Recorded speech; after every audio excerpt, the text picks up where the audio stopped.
En esta ocasión vamos a utilizar el método de Gauss-Jordan para el balanceo de fórmulas químicas. A continuación tenemos una ecuación química en donde el símbolo de la flecha nos indica el signo de igualdad, ¿sí?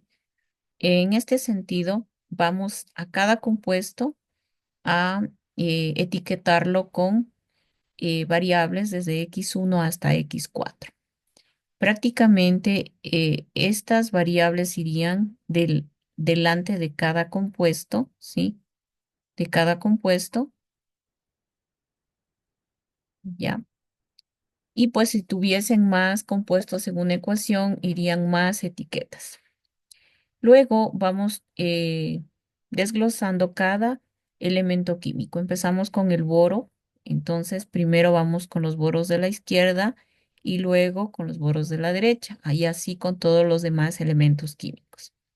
Tenemos dos boros en X1, ¿sí? Luego tenemos un boro en X3. Luego el azufre, tenemos tres azufres en X1 y luego tenemos un azufre en X4. Los hidrógenos, tenemos dos hidrógenos en X2 y tenemos tres hidrógenos, ¿sí? En X3. También tenemos hidrógenos, dos hidrógenos en X4. Entonces, obviamente, más 2x4. Luego, oxígenos tenemos uno, ¿sí? Un oxígeno en X2 y tenemos aquí tres oxígenos en X3. Luego, este sistema de ecuaciones lo ordenamos poniendo las incógnitas a la izquierda, ¿sí? Quedándonos de la siguiente manera. 2x1 menos x3 es igual a 0. 3x1 menos x4 igual a 0. 2x2 menos 3x3 menos 2x4 igual a 0. X2 menos x3 es igual a 0. Aquí tenemos un sistema de ecuaciones lineales homogéneo, ¿sí? En donde eh, lo que es la matriz de términos independientes o los términos independientes son iguales a 0. Entonces, una vez que tenemos el sistema de ecuaciones, lo trasladamos a una matriz. Esta matriz va a ser cuadrada porque tenemos cuatro variables y cuatro, ¿sí? Elementos químicos. Entonces, este sistema lo trasladamos aquí. Lo que no tenemos en variable, en cada fila lo sustituimos con cero. Entonces empezamos 2, ¿sí? Para x1, porque cada variable se la ubica aquí como cabecera de columna, ¿sí? X1 tenemos 2, X2, ¿sí? No lo tenemos, 0, y X3 tenemos menos X3. X4 no tenemos y esto igual a 0. Y ya. Luego tenemos la ecuación 2, sería 3 en X1, X2 y X3 no tenemos, y menos X4 igual a 0. Y así hacemos con las dos otras ecuaciones. Entonces aquí empezamos a escalonar la matriz y empezamos con la primera regla de Gauss, en donde tenemos que obtener un 1 en la primera posición. Para ello nosotros tenemos que dividir, o puede ser multiplicarse por un medio, toda la fila de esa matriz. Aplicando esta operación, pues tenemos el resultado de que ya se consiguió el 1 aquí en la primera fila, y las demás filas que no se afectaron se copian igual. Luego tenemos que hacer un cero bajo el pivote, es decir, que la fila 2 se va a afectar, y pues tenemos que multiplicar por el inverso de menos de 3 para que se pueda hacer cero. Entonces sería menos 3 por la fila pivote. Tenemos ya el cero con esta operación bajo el primer pivote, y pues ahora tenemos que hacemos una permutación, ¿ya? Podemos poner que R4, ¿sí? O en R2, ¿sí? En R2 se permute con R4, ¿sí? Entonces, en este caso, ¿sí? Eh, Aquí me apoyé de una calculadora, ¿sí? Web, en donde aquí solamente le permuta entre 2 y 3, ¿sí? Entonces sube la fila 3 a la 2 y tenemos un 2 en donde tenemos que hacer una multiplicación de, sí, de todo el renglón 2 que es esta regla, por un medio. Entonces aquí ya obtenemos el siguiente pivote, ¿sí? Porque vamos haciendo escalonamiento de la matriz, ¿sí? Por renglones.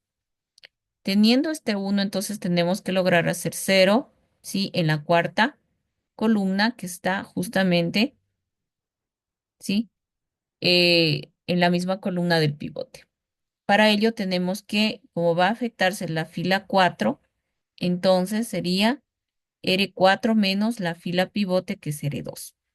Tenemos ya el cero aquí y la siguiente regla es para lograr el siguiente pivote, ¿sí?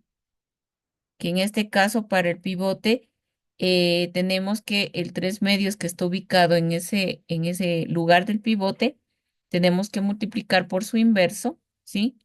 Para justamente lograr un uno. Y hemos logrado un uno aplicando la regla del inverso del renglón 3, ¿sí? R3 por 2 tercios. Ya, aquí hemos logrado el uno en esa posición. Ahora este uno va a permitir hacer ceros, ¿sí? Elementos sobre y bajo él. Primero empezamos con la fila 4. En este caso, tenemos que sumarle 3 medios, ¿sí? Sumarle 3 medios para lograr hacer cero. Aquí está la regla, ya, y se va a modificar la fila 4. Ahora vamos a la fila 2. También tendríamos que sumarle 3 medios, ¿sí? A la fila 3 y pues multiplicarse por la fila pivote que sería R3. Logrado el cero, ¿sí? En esa parte ahora nos queda menos uno, menos un medio en la fila uno. Entonces fila uno, renglón uno. El inverso para que se haga cero sería más un medio de R3, ¿sí? Que es la fila pivote. Y aquí hemos logrado ya el cero, ¿sí? En la fila uno.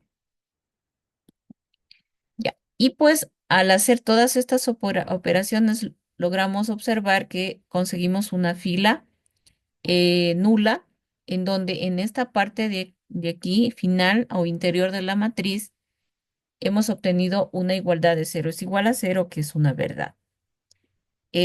Identificando que el sistema es un sistema compatible e indeterminado de soluciones infinitas, en donde va a existir una variable libre. Para ello, este último paso trasladamos otra vez a un sistema de ecuaciones en donde x1 nos quedaría menos un tercio de x4 igual a cero, x2 menos 2x4 igual a cero y x3 menos 2 tercios de x4 igual a cero. Aquí despejamos y pues vemos que x1, x2 y x3 depende de x4.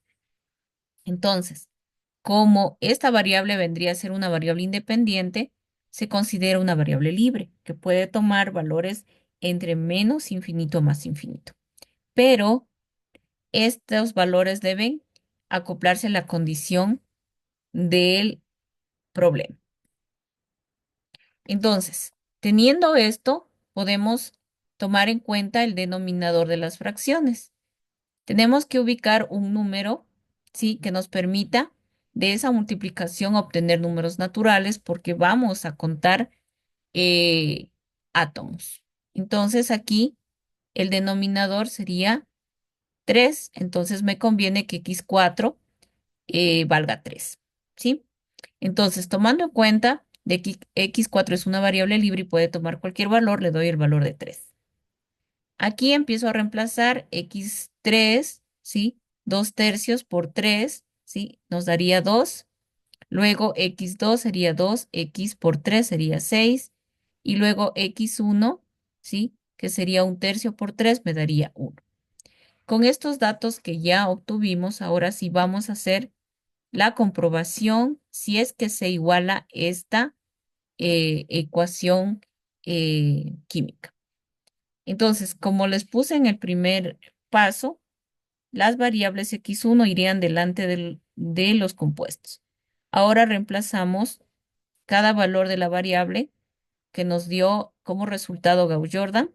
Entonces, x11, x26, x32 y x43.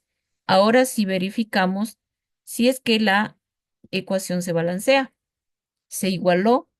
Entonces, empezamos con el boro. Del lado izquierdo tenemos dos boros. Del lado derecho también tenemos dos boros. Luego, azufres tenemos tres azufres del lado izquierdo y del lado derecho tres azufres. Hidrógenos tenemos 6 por 2, 12 hidrógenos. Y del otro lado, vamos a ver por aquí eh, cuántos hidrógenos tenemos. Ya, aquí por ejemplo, X4 en sí te- tiene el valor de 3, ¿no? Entonces, aquí en este caso, aquí tenemos 6 y acá tenemos, a ver, vamos a ver aquí, y así, X2 sería, eh, a ver, X2 ya sería 6. 6 por 2 sería 12 de este lado y en este caso x4 sería 3 por 2. Entonces sería 6. En este caso los hidrógenos tenemos pues ahí que no se igualarían. Vamos a ver con los oxígenos. Los oxígenos tenemos 6, ¿sí? Del lado izquierdo y 6 del lado derecho. Ya. Vamos a ver si es que hemos anotado bien. Allá. Aquí nos faltaría un ratito, nos faltaría el compuesto. Si me decía yo, ya un ratito. Entonces nos faltaría un H3 aquí,